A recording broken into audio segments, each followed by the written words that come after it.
इस बात का भी एहसास है कि मेरे अंदर एक जोश, एक जज्बा कि इस कुर्सी पर मेरे लिए जितना भी वक्त अल्लाह ताला ने मुकर्रर किया, मैं उसका एक दिन भी जाया होने नहीं दूंगा। जम्मू कश्मीर के आवाम के लिए कुछ हासिल करके रहूंगा, रुकूंगा नहीं।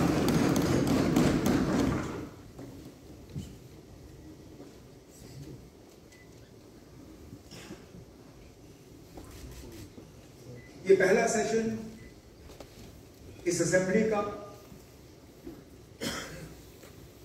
वक्त के लिहाज से काफी छोटा, लेकिन एजेंडा और अचीवमेंट्स के लिहाज से ऐतिहासिक, हिस्टोरिक।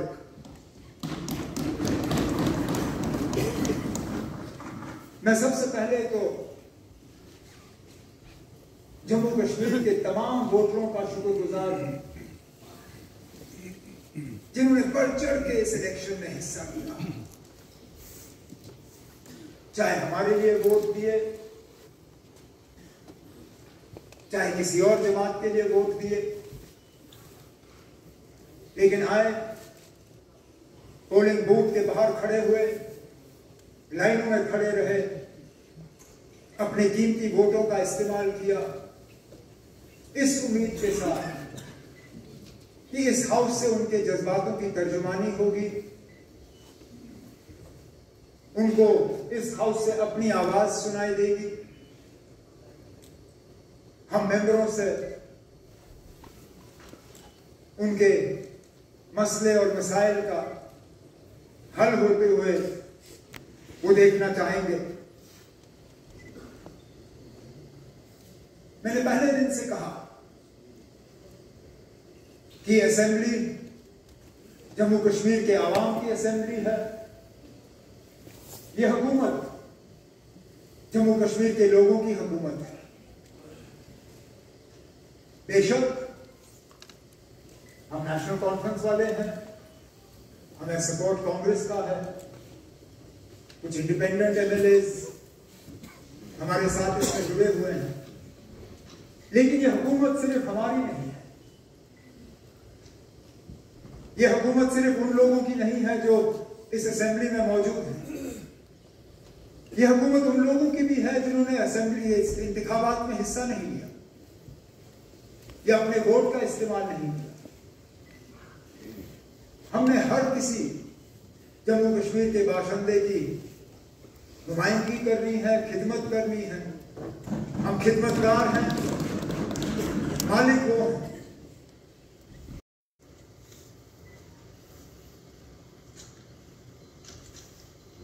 शायद बहुत लोग ये उम्मीद नहीं कर रहे थे कि इलेक्शन होंगे। इलेक्शन ऐलान होने से कुछ दिन पहले भी कई सारे लोग मुझे मिले जिन्होंने कहा ना कि कोई ना कोई बहाना बना के इलेक्शन टाल देंगे, नहीं होने देंगे इलेक्शन। यहां तक कि मैं मान के चलता हूं कि कुछ लोग ऐसे थे जो यहां जम्मू कश्मीर में इलेक्शन होते हुए देखना भी नहीं चाहते थे, जिनको शायद लग रहा था कि किसी भी हाल में यहां इलेक्शन नहीं होंगे। कभी कभी ऐसा लगता है कि कोई तैयारी नहीं थी कि कभी दोबारा यहां जम्मू कश्मीर में लोगों की चुनी हुई असेंबली होगी। मुझे आज भी याद है मुझे कितना दुख हुआ था जब टीवी पे मैं एक प्रोग्राम देख रहा था और मैंने जब वो सेट देखा, मैंने कहा ये तो बहुत जाना पहचाना लगता है। और फिर मैं देखता हूं कि ये जम्मू की हमारी असेंबली कॉम्प्लेक्स थी, जम्मू का हमारा लेजिस्लेटिव असेंबली का हॉल, जिसको एक फिल्म के सेट के तौर पे इस्तेमाल किया जा रहा था। स्पीकर साहब, कितने अफसोस की बात, जब हुकूमत को डॉक्यूमेंट स्कैनिंग का सिलसिला करना था, उनको और कोई जगह नहीं मिली। जम्मू का हमारा असेंबली कॉम्प्लेक्स उनके हवाले किया गया।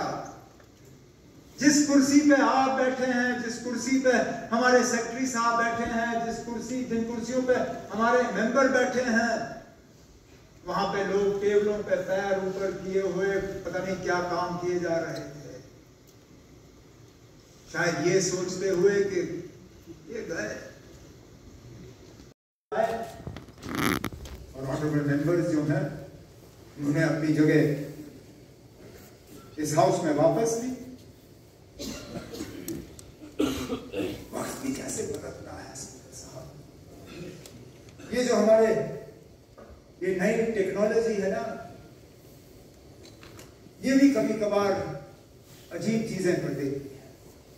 इन फोन में एक आदत है, ये पुरानी तस्वीरें आपको याददाश्त के तौर पे जो है सुबह सुबह वो स्क्रीन पे आ जाते हैं कि 1 साल पहले आप ये कर रहे थे, 2 साल पहले आप ये कर रहे थे।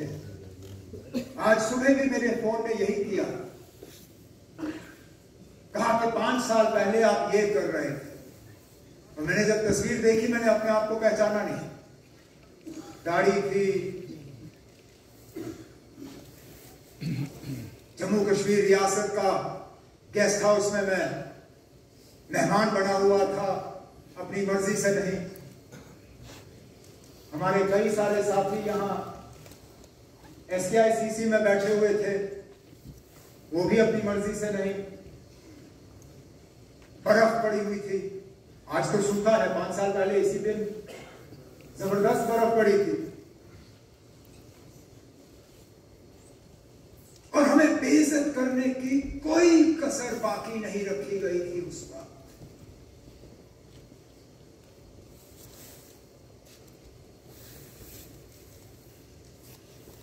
मेरी बहन मुझसे मिलना आना चाहती थी उस गेस्ट हाउस में। एक अफसर से इजाजत लेनी थी सेक्रेटेरिएट में, बाहर वाले गेट से उनको उतरवा के उनके जेब बैग सारा खाली करवा के फिर थोड़ी ना, वो हालात ऐसे थे, कोई नहीं। और फिर भटकते भटकते वो सेक्रेटेरिएट में दरवाजे खटखटाते रही, क्योंकि कोई बताने के लिए तैयार नहीं था कि वो अफसर जिसने इजाजत देनी है वो बैठता कहां पर है। मेरे साथी पीछे की तरफ नहीं, मंजिल की तरफ, और इंशाल्लाह तेजी से मंजिल की तरफ चलता रहा। मैं अगर खड़ा हूं आज यहां तो LG साहब का, ऑनरेबल लेफ्टिनेंट गवर्नर साहब का शुक्रिया करने के लिए, जो खुतबा उन्होंने यहां इस हाउस के सामने पेश किया। हम चाहते थे कि तफसीलन एक बहस हो, एक डिस्कशन, जिसमें हर तरफ से ऑनरेबल मेंबरान हिस्सा लें, अपनी बात सामने रखें। हम चाहते थे कि जो ऑनरेबल लेफ्टिनेंट गवर्नर साहब की तरफ से अगले साल का एजेंडा रखा गया, हमारे मैनिफेस्टो के हवाले से, हमारे जो लोगों के साथ किए गए वादे हैं उसके हवाले से, उस पर बात हो। हम चाहते थे कि लेफ्टिनेंट गवर्नर साहब के खुतबे में जो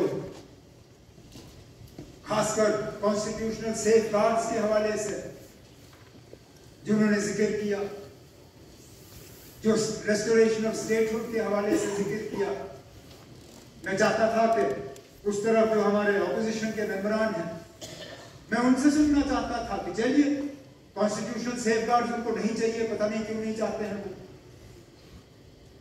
स्टेटहुड पे मैं उनसे सुनना चाहता था कि उनकी क्या सोच है, क्या इरादे हैं उनके। लेकिन बहस के बजाय यहां हमें ड्रामा को देखने को मिला। कोई कुर्सी पे खड़ा, कोई टेबल पे खड़ा,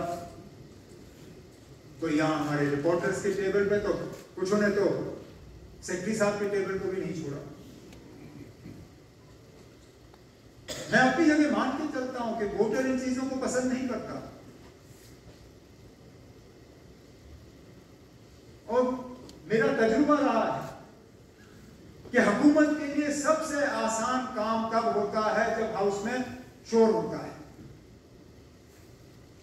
क्योंकि हम जवाबदेह बनते नहीं। मैं जब मरकज में वाजपेयी साहब की हुकूमत में वजीर था, मैं बेसब्री से उस दिन हाउस में शोर का इंतजार करता था जिस दिन मुझे सवाल के जवाब देने होते थे। हुकूमत के लिए शोर शराबा सबसे अच्छी चीज है। जिन लोगों ने शोर शराबा करके यहां से चले गए, वो तो अपनी जिम्मेदारी निभाने में फेल हुए। उनका काम था हमें जवाबदेह बनाना, हमसे कुछ अश्योरेंसेस हासिल करना, लेकिन चलिए नहीं किया।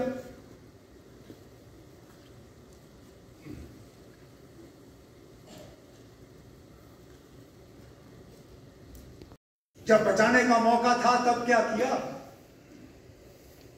जब रोकने का मौका था तब क्या किया? तब तो मिली भगत थी इन लोगों के साथ। तब तो हुकूमत चलाने के लिए ये कॉम्प्रोमाइज लफ्ज इस्तेमाल करते हैं। कॉम्प्रोमाइज करना कोई इनसे सीखे? कब कॉम्प्रोमाइज नहीं किया इन्होंने? चलिए पहली मर्तबा अल्लाह मगफिरत करे उन्हें, मुफ्ती मोहम्मद सैयद साहब को, उनके पास कोई चारा नहीं था तो कर दिया इन लोगों के साथ अलायंस। लेकिन जब 1 साल बाद जब मुफ्ती साहब वफात पा गए और उस वक्त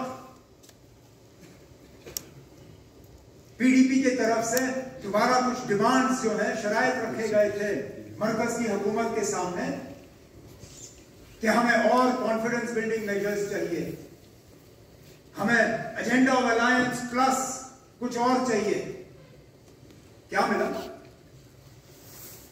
3 महीने इंतजार कराया हुकूमत बनाने से पहले, लेकिन जब हुकूमत बनी उसी तमथा पे काम किया। तो कॉम्प्रोमाइज आप हमें मत सिखाइए ना।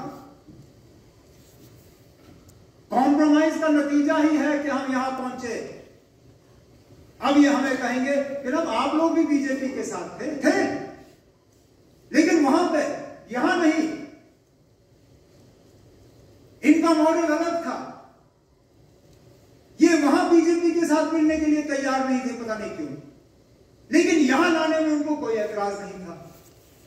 हमने उल्टा किया। हमने जम्मू कश्मीर के लिए कुछ हासिल करने के लिए एनडीए के साथ वहां हाथ मिलाया, लेकिन बीजेपी को यहां पनपने नहीं दिया हमने। आपको याद होगा राठौर साहब, जब जम्मू में बाई इलेक्शन हुआ लोकसभा का, मैं मिनिस्टर था वाजपेयी साहब की हुकूमत में, उसके बावजूद हमने जम्मू में बीजेपी के खिलाफ अपना उम्मीदवार मैदान में उतारा और जम्मू की सीट से बीजेपी को हरवा के नेशनल कॉन्फ्रेंस का उम्मीदवार कामयाब कराया वहां पे। शायद उसी बात का नतीजा है और उसी बात की सजा हमारे बेचारे रजौरी पुंछ के उम्मीदवारों को दी गई कि जम्मू से काट के उनको अनंतनाग के साथ लाया गया, क्योंकि बीजेपी ने कभी उस हार को तस्लीम नहीं किया। एहसास नहीं हुआ। 10-15 मिनट के बाद तो पढ़ा होगा। मुझे गले लगने आए मेरे चेंबर में, मुझे शुक्रिया और मुबारक किया। तब तक तो पढ़ा होगा। मैं मानता हूं जब यहां हाथ में हिला रहे थे तब शायद पढ़ा नहीं था, लेकिन हाउस एडजर्न होने के बाद जब बाहर आए तब तक तो पढ़ लिया होगा। लेकिन मुझे गले लगे, मुझे मुबारकबाद किया, कहा कि ये हिस्टोरिक है। नहीं, 10-15 मिनट में हिस्टोरिक कॉम्प्रोमाइज कैसे बना? ऐसा रेजोल्यूशन लाना जो फटाफट मरकज रद्दी की टोकरी में फेंके, ये तो कोई भी बेवकूफ कर सकता है। इसमें कौन सी अकलमंदी? मैं अभी 2 जुमले कागज पे लिख लूंगा, आपसे पढ़वा लूंगा, 5 मिनट नहीं लगेंगे ना उसको नजरअंदाज करने में। लेकिन एक ऐसा रेजोल्यूशन इस हाउस से पास कराना जिससे लोगों के जज्बातों की तर्जुमानी हो पाए, जिससे कि दुनिया को यह पता चले कि 5 अगस्त 2019 के फैसले में हमारी राय नहीं ली गई, हमारी मंजूरी इसमें शामिल नहीं थी, और हम चाहते हैं कि जम्मू कश्मीर को अपना खसूसी दर्जा वापस मिले, और वो रेजोल्यूशन फौरी तौर मरकज से रिजेक्ट हो ना पाए। मैं तो कहता हूं इससे ज्यादा अकलमंदी का सबूत आपको क्या चाहिए?